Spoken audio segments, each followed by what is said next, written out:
Amados irmãos e irmãs, eu saúdo a todos vocês com a paz do Senhor. Eu sou o professor Fábio Henrique e estou aqui mais uma vez na companhia do professor Josiane Bezerra para estudarmos juntos mais uma lição da Escola Bíblica Dominical. A paz do Senhor, professor Josiane, seja bem-vindo. Pai Senhor, Pastor Fábio, tudo bem? Graças a Deus.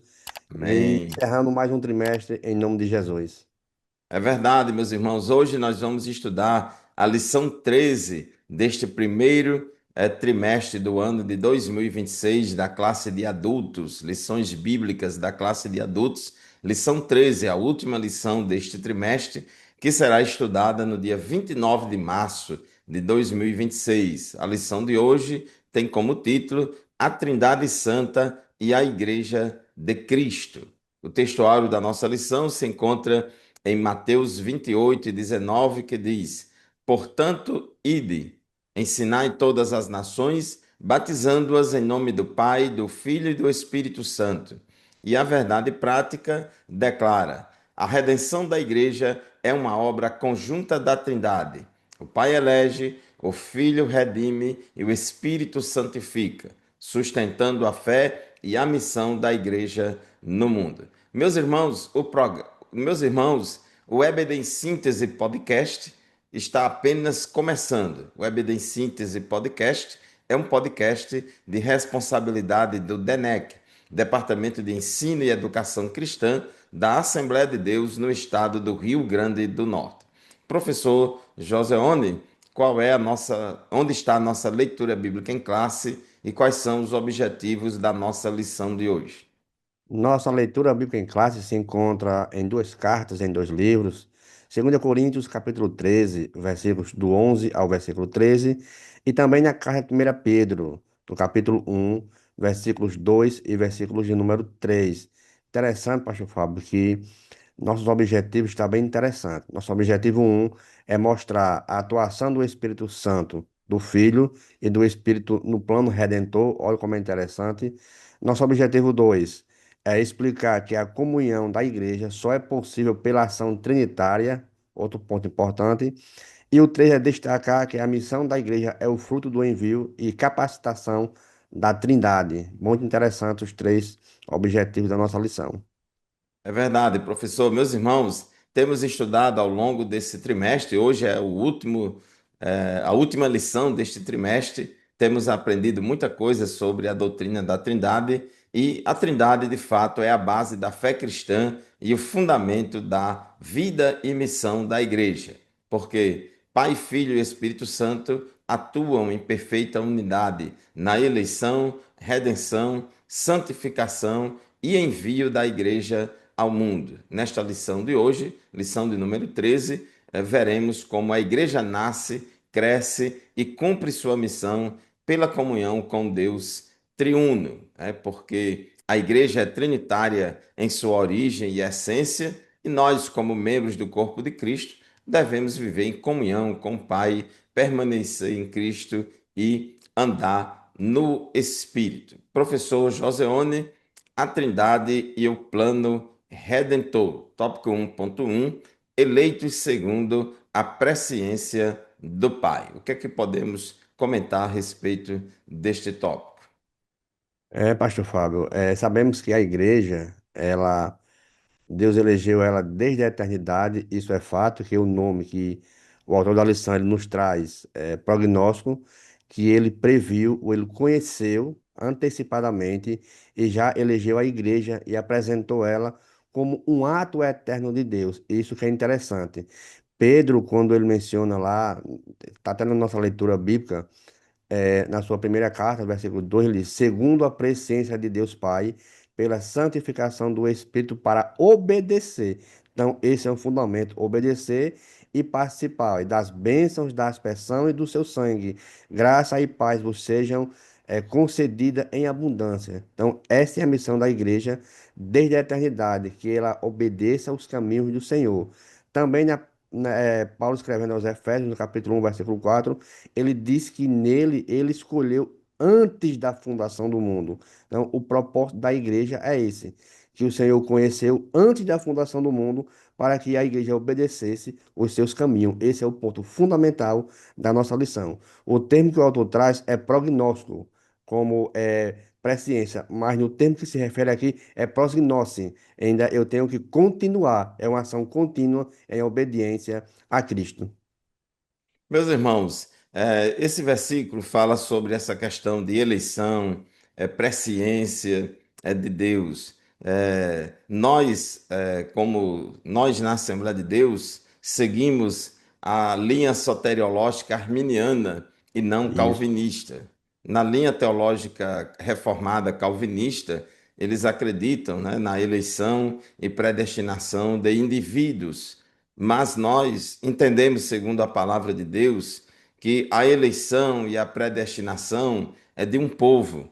Deus escolheu a igreja e Deus destinou antecipadamente um destino glorioso para a igreja. Então, cremos na eleição corporativa, na eleição de um povo. E esta eleição é em Cristo. Ele nos elegeu nele, em Cristo, antes da fundação do mundo. Então, antes da fundação do mundo, Deus já tinha escolhido a igreja para ser a noiva do Cordeiro, para ser o povo vitorioso que ia entrar no céu. E Deus já destinou antecipadamente um futuro glorioso para esta igreja. E Deus, como é onisciente, ou seja, ele conhece todas as coisas, inclusive conhece antes que as coisas aconteçam, porque Deus é eterno, está fora do tempo, ele não está preso do tempo. E um dos aspectos da onisciência de Deus é a presciência, né? Ele conhece antecipadamente todas as coisas. Então Deus nos elegeu em Cristo, né? É em Cristo, tudo é em Cristo para obediência. Então, Deus elegeu de antemão aqueles que ele soube que iriam crer e perseverar em Cristo. Tópico 1.2: redimidos pelo sangue de Cristo. A igreja é o resultado direto da obra redentora do Filho. Este versículo, 1 Pedro, capítulo 1, versículo 2, Pedro disse que nós somos eleitos segundo a presciência de Deus Pai em santificação do Espírito para a obediência e a aspersão do sangue de Jesus Cristo. Professor Joseone, conforme o nosso comentarista e também o que você puder acrescentar aqui, essa frase aí, aspersão de sangue, a que se refere isso aí? Vamos destrinchar melhor isso aí para os nossos ouvintes do nosso podcast. Amém, pastor Fábio. Remete diretamente a um sistema sacrificial ali do Antigo Testamento, especificamente lá em Êxodo capítulo de número 24, versículo 8, quando Moisés ele toma ali o sangue e faz aquela aspersão, vai jogando ali em cima do povo e disse: Este é o sangue da aliança do Senhor, de Adonai. Através dele vocês vão fazer muitas coisas boas, ou seja, numa linguagem mais simples, né? Mostra que este ato, pastor Fábio, foi um ato maravilhoso, a qual Deus, em um contexto neotestamentário, em uma linguagem, ele faz uma substituição vicária, ou seja, Cristo morre no nosso lugar. Antes aqui era um animal que era morto, e aqui é um estabelecimento de uma nova aliança. Ou seja, é uma obra substitutiva, e lá em Isaías capítulo 53 ele mostra isso. Em Hebreus 10:10 diz que foi definitiva de uma vez, não precisa fazermos mais essa obra. Em Hebreus também 9, versículo 12, diz que foi eficaz. E Paulo, escrevendo a Coríntios, na sua segunda carta, diz que foi reconciliadora. Então tem o fato, substituição, foi definitiva, foi eficaz e agora nós temos uma reconciliação nele. Por isso que ele nos elegeu em Cristo antes da fundação do mundo. Essa expressão já estava registrada e já tinha previsto há muito tempo, tanto no Antigo quanto no Novo Testamento. E a Bíblia diz que Jesus é o cordeiro que foi morto antes da Antes, fundação do isso. mundo. Então, nos planos de Deus, já estava previsto que Jesus viria morrer, derramar o seu sangue, dar a sua vida para a salvação de todos os pecadores. Então, aqueles sacrifícios ali do Antigo Testamento, sacrifícios cruentos, onde aqueles animais morriam no lugar do pecador, derramavam seu sangue no lugar do pecador, sacrifícios vicários, né? O animal morria no lugar do pecador, mas aqueles sacrifícios apontavam para um sacrifício futuro que aconteceria, um sacrifício único, perfeito e definitivo, né? Onde o próprio Deus ia se fazer carne, habitar entre nós e morrer em nosso lugar. Então, do mesmo modo, Cristo estabelece uma nova aliança agora, não com base no sangue de animais, mas no seu próprio sangue para a remissão dos pecados. Inclusive, Isso, a Bíblia diz lá em Atos dos Apóstolos, Paulo fala em Atos 20, né? A igreja de Deus que ele comprou com o seu próprio sangue. Né? Deus comprou a sua igreja com o seu próprio sangue. Veja, irmãos, que Deus se fez homem, se fez carne, né? Teve um corpo, né? Jesus tinha um corpo humano, né? Um corpo natural, né? Capaz de morrer, derramar o seu sangue e dar a sua vida.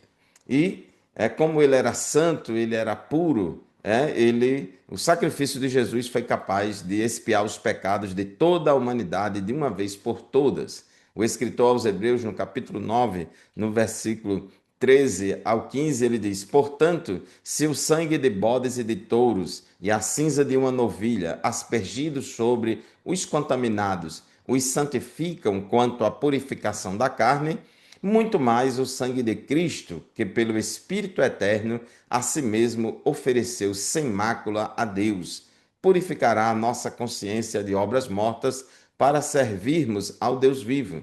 Por isso mesmo, Jesus é o mediador da nova aliança, a fim de que os que foram chamados recebam a promessa da herança eterna, visto que houve uma morte para a remissão das transgressões que foram cometidas sob a primeira aliança. Então Jesus, ele além de ser o sumo sacerdote, ele é o próprio sacrifício. Ele a si mesmo se ofereceu sem mácula em sacrifício a Deus. Ele amou a igreja, ele amou toda a humanidade e morreu por toda a humanidade. Ele não morreu somente pela igreja. Jesus morreu por toda a humanidade, né? A Bíblia diz que ele é a propiciação pelos nossos pecados e não somente pelos nossos, mas também do mundo inteiro. Por isso que ele pode dizer em João 3,16 que Deus amou o mundo de tal maneira que deu o seu Filho unigênito para que todo aquele que nele crê não pereça, mas tenha vida eterna. E esse amor de Deus pela humanidade foi provado por meio da sua morte. Romanos 5,8 diz que Deus prova o seu amor para conosco, em que Cristo morreu por nós, sendo nós ainda pecadores. Professor Joseone, nós vemos aí em 1 Pedro, capítulo 1, versículo 2, que Pedro falou, eleitos segundo a presciência de Deus Pai, em santificação do Espírito. Então, conforme o nosso tópico 1.3, diz que nós somos santificados pelo Espírito Santo. isso. Interessante, pastor Fábio, que a obra redentora, ela não termina na cruz, mas ela é aplicada ao crente pela ação do Espírito Santo. Por isso que Pedro, ele falou o que o senhor acabou de determinar aí. A santificação indica que é um processo ao qual, pelo crente, ele é separado do pecado e agora ele é consagrado a Deus. O termo ragiasmo, ele indica dois propósitos aqui, uma separação do mundo e uma purificação moral. É interessante que nós já vimos em lições anteriores que a santificação ela tem dois posicionamentos, né? Até um três que é mais também, mas vamos falar só de dois, que é o posicional e o progressivo. O posicional, o crente ele já está separado. 1 Coríntios, capítulo 6 versículo 11 ele diz: E o que alguns têm sido, haveis sido lavado, já haveis sido santificado, já haveis sido justificado, tudo isso em nome de Jesus Cristo, pelo Espírito, Deus e nosso. Olha só o que ele diz. Então já estamos separados com Deus, porque agora recebemos já essa ação do Espírito Santo. Agora, o progressivo. É um crescimento contínuo em santidade. Eu já estou separado, agora eu tenho que permanecer agora nessa ação contínua. É tanto que o uso aqui é uma ação contínua. 1 Tessalonicenses, capítulo 4, verso 13, ele diz: Porque esta é a vontade de Deus, a vossa santificação, que vos abstenha da fornicação ou da imoralidade. Sem a ação, pastor Fábio, do Espírito Santo, a igreja seria apenas uma organização humana, sem essa ação, porque o Espírito Santo é quem regenera o homem, é quem habita no homem, é quem capacita-nos a viver em santidade, e essa santificação do Espírito é a fé na verdade, é o fruto também a qual ele nos dá, a qual ela dá uma ação contínua para a obra da salvação, aplicada, moldando o crente a tornar a imagem de Cristo. Então, tudo isso é a ocasião da santificação do Espírito Santo de Deus. Isso mesmo, professor José Onda, o Espírito Santo começa a atuar na vida do homem pecador antes dele ser crente, convencendo o pecador do pecado, da justiça e do juízo. Quando o pecador responde favoravelmente ao chamado do Espírito Santo, a graça de Deus que há se manifestado, trazendo salvação a todos os homens. Quando o ser humano responde favoravelmente a esse chamado por meio de arrependimento e fé em Cristo, então, o Espírito Santo realiza no pecador o milagre do novo nascimento, da regeneração, e aí ele se torna uma nova criatura. E, como diz Filipenses 1:6, aquele que em vós começou boa obra, a aperfeiçoará. Então, o Espírito Santo não abandona o crente recém-convertido, recém-regenerado. O Espírito Santo continua nos acompanhando a vida inteira, como nosso paracleto, nosso advogado, nosso consolador, aquele que está ao nosso lado diariamente, ajudando-nos no dia a dia, para que possamos produzir o fruto do Espírito, para que possamos viver uma vida de santificação. Então, fechando esse tópico 1, o Pai elege, o Filho redime e o Espírito santifica, porque a salvação é uma obra trinitária. Tópico 2, a igreja e a comunhão com a Trindade. Aqui, irmãos, gostaria de ler o versículo bíblico da bênção apostólica, né? Na nossa Assembleia de Deus, é costume todos os cultos terminarem com a ministração da bênção apostólica. Diz o texto de 2 aos Coríntios, capítulo 13, versículo 13, aqui fala de uma bênção trinitária, talvez fosse mais correto ainda, ao invés de chamar bênção apostólica, de bênção trinitária, que diz assim: a graça do Senhor Jesus Cristo e o amor de Deus e a comunhão do Espírito Santo estejam com todos vocês. O amor demonstrado por Deus tornou o nosso relacionamento possível, né, com Ele. A fonte da salvação é o amor de Deus. Já lemos aqui João 3,16, Romanos 5,8, demonstrando aí esse amor de Deus. A Bíblia admoesta os crentes a zelar pelo amor que Deus tem por nós, o amor que temos por Ele e o amor que devemos ter para com os irmãos. 1 João capítulo 4, versículos 10 a 12, diz o texto sagrado: nisto consiste o amor, não em que nós tenhamos amado a Deus, mas em que ele nos amou e enviou o seu Filho como propiciação pelos nossos pecados. Amados, se Deus nos amou de tal maneira, nós também devemos amar uns aos outros. Nunca ninguém viu Deus. Se amarmos uns aos outros, Deus permanece em nós e o seu amor é em nós aperfeiçoado. Então, estar no amor de Deus implica caminhar na sua vontade e guardar os seus mandamentos. Né? Uma prova de que retribuímos a Deus esse amor que ele tem por nós é guardando os seus mandamentos. João capítulo 14, versículo 21 diz: aquele que tem os meus mandamentos e os guarda, isso são palavras de Jesus. Jesus foi quem falou aqui nesse versículo. João 14, 21. Aquele que tem os meus mandamentos e os guarda, esse é o que me ama. E aquele que me ama será amado por meu Pai, e eu também o amarei e me manifestarei a ele. Então, o amor de Deus é, portanto, a fonte e o sustento da comunhão com o Pai e da perseverança na vida cristã. Professor Joseone, o tópico 2.1, falamos sobre comunhão com o Pai, E o tópico 2.2 fala da comunhão com o Filho. Isso. Agora estamos na segunda parte da bênção trinitária, né? A comunhão com o Filho. Então, pastor Fábio, a comunhão com Cristo, ela é o centro da experiência cristã, como a gente bem já citamos, pois Cristo, ele é o único mediador entre Deus e os homens. Lá em João capítulo 14, versículo 6, ele deixou bem claro que ele era o caminho, ou seja, ele dá-nos acesso ao Pai, isso é evidente. Ele é a verdade, ele trouxe essa revelação divina para a gente, por isso que ele nos traz essa comunhão, e a vida que ele é a fonte dessa vida eterna. Judas destacou bem no capítulo 1, versículo 21, que a misericórdia do Senhor Jesus Cristo, para a vida eterna, ele mostra que fundamenta primeiramente na obra, e essa obra, pastor Fábio, tem que estar contínua com o Senhor Jesus Cristo. Por quê? Porque ela tem alguns aspectos, ela traz uma união espiritual. Por quê? Quem está em Cristo, Paulo disse, nova criatura é, então já é uma base de uma comunhão. Então aqui trata-se de uma comunhão vital e transformadora na vida de Cristo.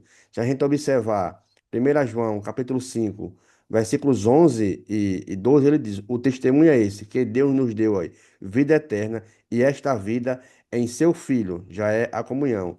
Quem tem o Filho tem a vida. Quem não tem o Filho, Deus não tem a vida. Então, esta é a comunhão. E a vida eterna, pastor Fábio, não é apenas uma realidade futura, pois temos que estar em Cristo. Estar em Cristo hoje é um requisito essencial para que temos essa dádiva maravilhosa de estarmos aqui em Cristo. Essa é uma obra transformadora. Lá em João capítulo 15, versículo 4, ele diz: permanecei em mim. Então, a vida cristã é impossível sem a permanência da gente enxertado ali na figueira. Não existe salvação, vou repetir, não existe salvação sem a comunhão em Cristo Jesus. A vida eterna não é um conceito abstrato, mas é uma realidade relacional entre o Filho de Deus com a comunhão através de Jesus Cristo. Amém? Amém. Glória a Deus. Meus irmãos, a palavra, a expressão-chave aí é em Cristo. Em Cristo.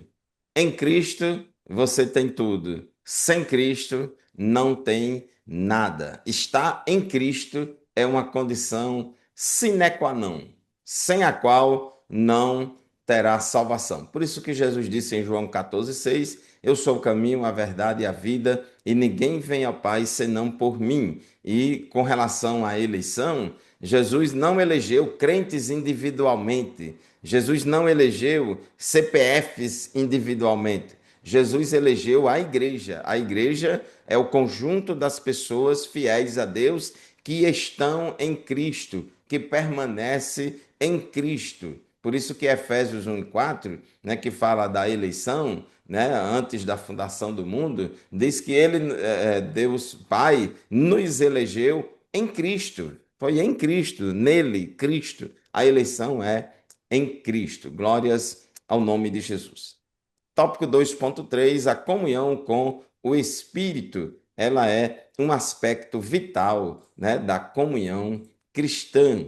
Inclusive, Romanos 8,16 diz que o próprio Espírito confirma ao nosso espírito que somos filhos de Deus. A Bíblia diz que todos aqueles que receberem a Cristo, Deus concede a eles o poder de serem feitos filhos de Deus, conforme João 1:12. Agora, essa convicção, essa certeza no coração de que nós somos filhos de Deus, quem dá isso é o Espírito Santo.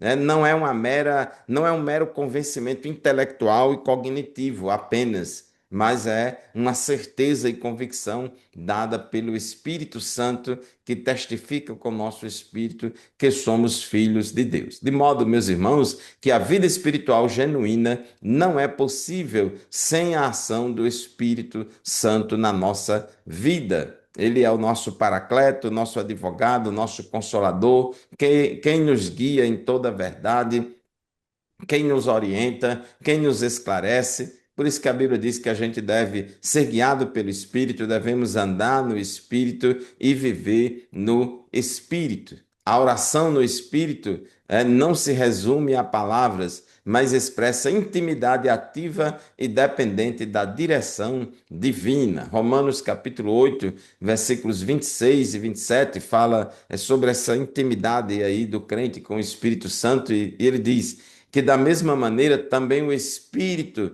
nos ajuda em nossa fraqueza, porque não sabemos orar como convém, mas o próprio Espírito intercede por nós com gemidos inexprimíveis. E aquele que sonda os corações sabe qual é a mente do Espírito, porque intercede pelos santos de acordo com a vontade de Deus. Então, professor Joseone, vemos aí essa ação constante, diária, cotidiana do Espírito Santo na vida do crente. Inclusive, cada crente individualmente é templo, casa e morada do Espírito Santo, mas também a igreja coletivamente, o povo de Deus, né? Também é morada do Espírito Santo. O Espírito Santo habita dentro de cada um de nós individualmente e habita também entre nós, entre a igreja coletivamente. Então, a comunhão com o Espírito Santo nos insere na dimensão espiritual, onde há reconciliação, perdão e cooperação. Diz Efésios 4:30, e não entristeçam o Espírito Santo de Deus, no qual vocês foram selados para o dia da redenção. Verdade, pastor Fábio. É interessante se fosse eleito somente CPF, aquelas pessoas boazinhas que faziam caridade já estariam salvas e nós estaríamos aí tentando ganhar o meio de salvação. Por isso que ele habita de maneira individual e também de uma maneira cooperativa ali em ação da igreja, que já é já o ponto 3 que quando a igreja ela agora parte desde o Antigo Testamento que Deus vem chamando as pessoas atrás de envolva com ele as nações. E esse ponto revela uma ação missiológica da igreja. Por quê? Porque eleita pelo Pai, isso que é maravilhoso, que está no nossa verdade prática, redimida pelo Filho e santificada pelo Espírito Santo. E vive em comunhão com os três, com o Pai, com o Filho e com o Espírito Santo. Que se não tiver comunhão com os três, infelizmente, não teríamos aí essa comunhão até da bênção apostólica. Então, a missão da igreja, pastor Fábio, ela tem origem no coração de Deus. 1 Timóteo, capítulo 2, versículo 4, ele deixou bem claro que quer que todos os homens, todos, olha só, ele não excluiu ninguém, quer que todos os homens sejam salvos e venham e tenham o pleno conhecimento da verdade. Então, esse é o ponto essencial.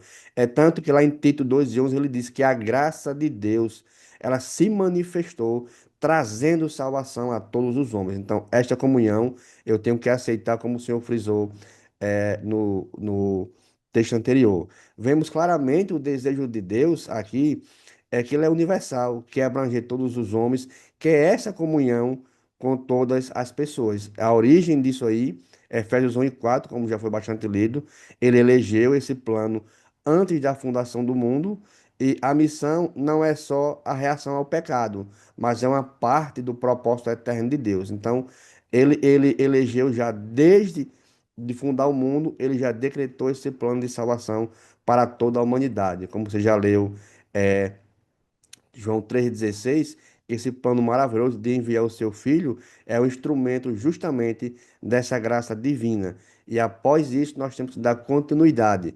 No capítulo 3, verso 17, ele diz: porque Deus não enviou o filho ao mundo para que o mundo fosse condenado por ele, mas que o mundo fosse salvo por ele. E através que a igreja, em João 17:18, ele diz: assim, tu me enviaste ao mundo, também eu os enviarei ao mundo. Então a igreja também deve compartilhar esse sentimento que é o central, que é a extensão da missão do propósito de Deus. É verdade, meus irmãos, porque esta é a vontade de Deus, que todos sejam salvos e venham ao pleno conhecimento da verdade. Deus amou a todos, enviou Jesus para salvar, para morrer por todos. Jesus chama a todos, a graça de Deus se é manifestado, trazendo salvação a todos os homens. Então, Deus Pai elegeu Jesus, como o Cristo, como o Salvador, como o Messias. Deus Pai elegeu a igreja, o povo de Deus, a noiva do Cordeiro, a noiva de Cristo, que é a igreja, composta de todos os crentes fiéis a Deus, né? E que permanecem em Cristo. E a Trindade age de forma cooperativa no envio da igreja ao mundo. Jesus, depois que ressuscitou, lá em João capítulo 20, versículo 21 a 22, Jesus aparece diante dos discípulos e diz: Que a paz esteja com vocês. Assim como o Pai me enviou, eu também envio vocês. Observe aí, irmãos, João 20, 21. Jesus disse aos seus discípulos: Assim como o Pai me enviou, eu também envio vocês. A igreja está dando continuidade à missão que Jesus começou a realizar aqui no mundo. E Jesus disse isso aos seus discípulos, soprou sobre eles e disse-lhes: recebam o Espírito Santo. Então, a igreja está fazendo a obra de Cristo, dando continuidade à obra de Cristo no poder e na unção do Espírito Santo. Há toda uma cooperação da Trindade, não é só a cooperação do Espírito. Jesus disse: Eis que eu estou convosco todos os dias até a consumação dos séculos. Jesus disse que o Espírito Santo estaria conosco e o Pai também. E batizamos em nome da Trindade. Mateus 28 e 19. Portanto, ide, fazei discípulos de todas as nações, batizando-os em nome do Pai, do Filho e do Espírito Santo. Então, nós estamos fazendo e cumprindo a grande comissão em nome do Pai, do Filho e do Espírito Santo. Então, a igreja é chamada a participar dessa missão como corpo de Cristo no mundo. Tópico 3.2: o Filho comissiona seus discípulos. O Filho, enviado pelo Pai, agora envia sua igreja após a sua ressurreição, conforme já falamos ali em João 20, 21 a 22 e Mateus 28 e 19. A tarefa da grande comissão é uma ordenança proclamadora e um mandato educacional. Então você vai pregar o evangelho a toda criatura, ganhar almas para Jesus, ao mesmo tempo que vai educando, ao mesmo tempo que vai formando discípulos, transformando esses novos convertidos em discípulos de Cristo. Então, meus irmãos, é responsabilidade da igreja evangelizar e ensinar a palavra de Deus.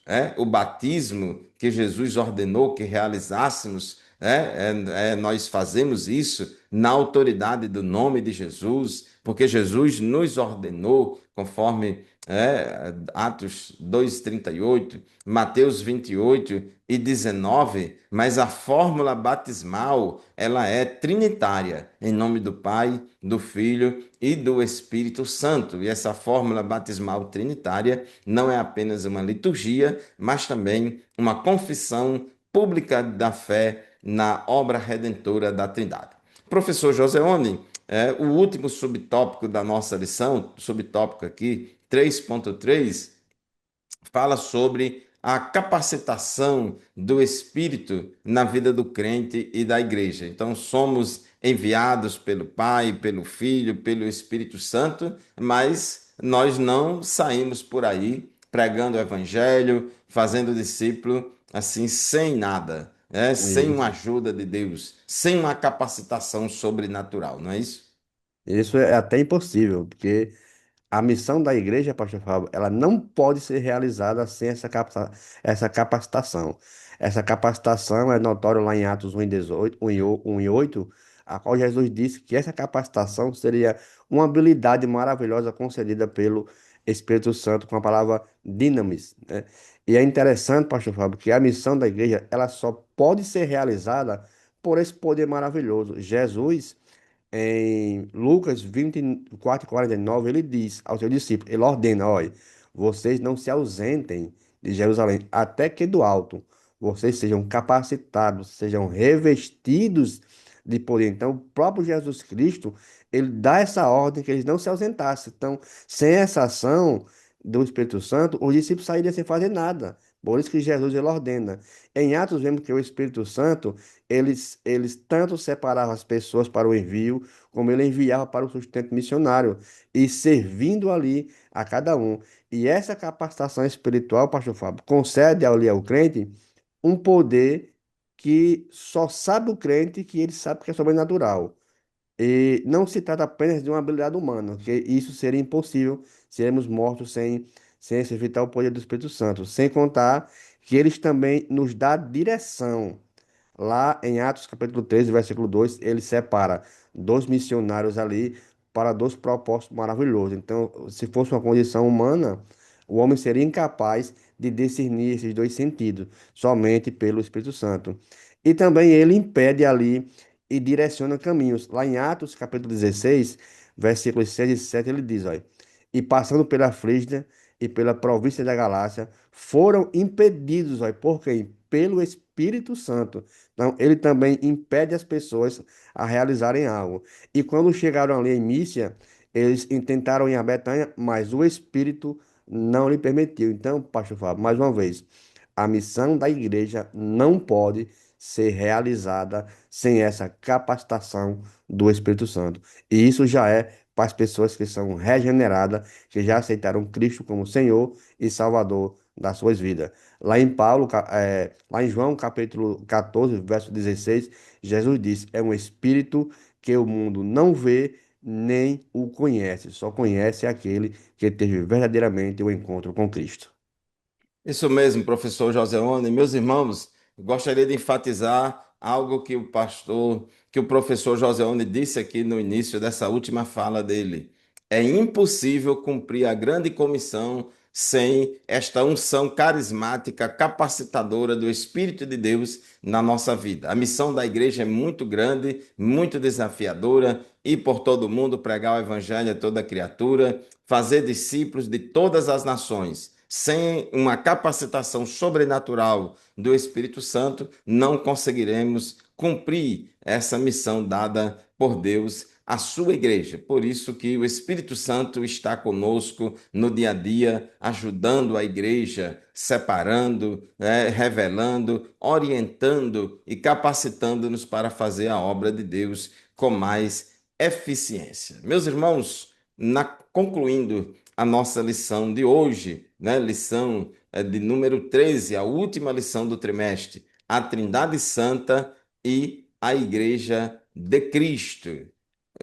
A Trindade, vimos nesta lição de hoje que a Trindade está presente em toda a história da salvação, desde a nossa eleição, formação, santificação e envio. Por isso, como instituição trinitária, a igreja é chamada a cumprir seu papel no mundo com poder e fidelidade. Glórias ao nome de Jesus. Então, a verdade prática da nossa lição, ela crava esse assunto, essa conclusão, dizendo: a redenção da igreja é uma obra conjunta da Trindade.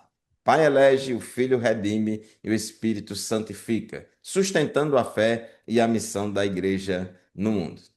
Muito bem, meus irmãos, professor Joseone, chegamos ao final de mais um podcast, de mais um EBD em Síntese podcast e também ao final dos estudos de mais um trimestre da Escola Bíblica Dominical da classe de adultos. Com esta lição de hoje, lição de número 13, concluímos os estudos bíblicos sobre a doutrina da Trindade deste primeiro trimestre. Está chegando aí, está às portas, o segundo trimestre de 2026. Vamos estudar sobre os patriarcas, com tema geral, homens dos quais o mundo não era digno. E convidamos você e sua família para continuar conosco, nos acompanhando no EBD em Síntese Podcast, para estudarmos juntos semanalmente as lições da Escola Bíblica Dominical. Professor Joseone, muito obrigado pela sua presença, muito obrigado pela sua participação, pela parceria conosco na equipe 3 do Evidence Síntese Podcast. Amém, pastor Fábio. Obrigado também pela companhia, pelo companheirismo e esperar agora no próximo trimestre para juntos aqui estarmos mais uma vez ministrando essas aulas maravilhosas em nome de Jesus. É verdade, meus irmãos. Não esqueça, este podcast e nenhum outro substitui a aula presencial da qual participamos lá na nossa sala da Escola Bíblica Dominical, na nossa congregação, aprendendo uns com os outros. Deus abençoe você e a sua família. Muito obrigado pela audiência, a paz do Senhor e até o próximo podcast, se Deus quiser. Amém.